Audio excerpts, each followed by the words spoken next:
Double జీతాల డ్రాపై తెలంగాణ ప్రభుత్వం serious అయింది. ఒకే ఆధార్తో 2 చోట్ల జీతాలు పొందుతున్న వ్యవహారంపై విచారణకు ఆదేశించింది. నకిలీ ఆధార్ మ్యాపింగ్లపై ఫైనాన్స్ శాఖ కొడా జులిపించనుంది. డబుల్ శాలరీ కేసులో శాఖాపరమైన చర్యలు తప్పవని ప్రభుత్వం స్పష్టం చేసింది. అవసరమైతే క్రిమినల్ కేసులు నమోదు చేయాలని ఆదేశించింది. అక్రమంగా పొందిన ప్రభుత్వ నిధులను పూర్తిగా రికవరీ చేయాలని నిర్ణయించింది. ఈ వ్యవహారంపై అన్ని శాఖలు 7 రోజుల్లో యాక్షన్ టేకెన్ రిపోర్ట్ ఇవ్వాలని చీఫ్ సెక్రటరీ ఆదేశాలు జారీ చేశారు.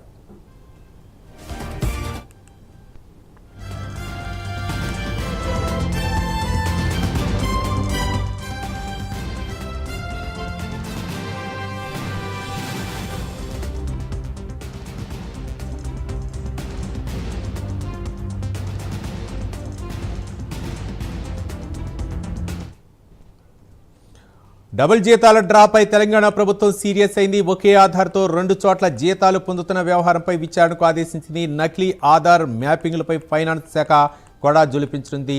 డబుల్ శాలరీ కేసులో శాఖాపరమైన చర్యలు తప్పవని ప్రభుత్వం స్పష్టం చేసింది. ఇదే అంశానికి సంబంధించి మరింత సమాచారం మా కరెస్పాండెంట్ అజీం అందిస్తారా? అజీం, ఒకే ఆధార్ 2 పేర్లు జీతాలు, ఇది ప్రస్తుతం ఇప్పుడు నడుస్తున్నటువంటి తెలంగాణలో హాట్ టాపిక్. ఏదైతే వేర్వేరు శాఖల్లో ఉద్యోగాల్లో ఉన్నటువంటి వారు లక్షల్లో జీతాలు అందుకున్నట్లు ఏదైతే సమాచారం ఉంది. సో ఈ మేరకు ప్రభుత్వం కూడా ఒక జీవో విడుదల చేసింది. డబుల్ జీతాల డ్రాప్ అయి తెలంగాణ సర్కార్ దీనిపైన చాలా సీరియస్ గా ఏదైతే నిఘా పెట్టింది. ఒకే ఆధార్ తో 2 చోట్ల జీతాలకు విచారణకు కూడా ఆదేశాలు కూడా జారీ చేసింది. నకిలీ ఆధార్ మ్యాపింగ్ పై ఫైనాన్స్ శాఖ ఏదైతే దీనిపై ప్రస్తుతం అయితే దర్యాప్తు కూడా కొనసాగిస్తుంది. డబుల్ శాలరీ కేసులో శాఖాపరమైనటువంటి చర్యలు తప్పవని చెప్పి కూడా హెచ్చరిస్తుంది. అవసరమైతే క్రిమినల్ కేసులు పెట్టడానికి కూడా ప్రభుత్వం సిద్ధంగా ఉన్నట్టు కూడా తెలుస్తుంది. సో అక్రమంగా పొందిన ప్రభుత్వ నిధులు పూర్తి రికవరీ చేయాలని చెప్పి కూడా ప్రభుత్వం భావిస్తుంది. సో 7 రోజుల్లో యాక్షన్ టేకెన్ రిపోర్ట్ ఇవ్వాలని చెప్పి కూడా సిఎస్ కు ఏదైతే సెక్రటరీ ఆదేశాలు ఇచ్చినట్టు కూడా మనకు తెలుస్తుంది. సో మొత్తంగా చూసినట్టయితే పోలీసు, విద్య, వైద్య, రెవెన్యూ సహా కీలక శాఖల్లో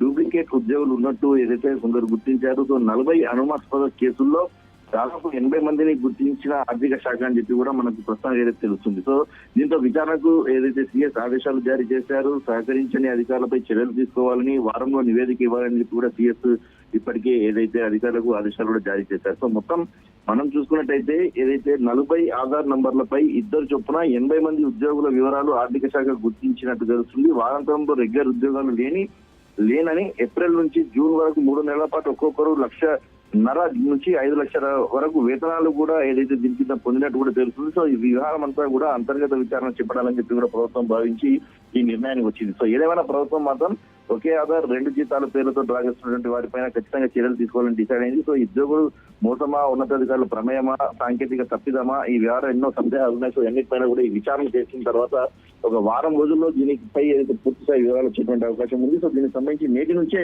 ఈ విచారణ ప్రారంభమవుతుంది. ఇంటర్నల్ గా ఉంటుంది. అలాగే దీనికి సంబంధించి ఆధార్ కార్డు సేకరించి ఒకే ఆధార్ పైన 2 ఎక్కడ జీతాలు పడ్డాయి, ఎంతెంత పడ్డాయి, అమౌంట్ రికవరీ, ఇలాంటి అనేక అంశాలపై దర్యాప్తు చేసి సిఎస్ కి ఈ వారంలో కూడా నివేదిక అందించడానికి ప్రభుత్వం సిద్ధమవుతుంది. Ravi, thank you Azeem.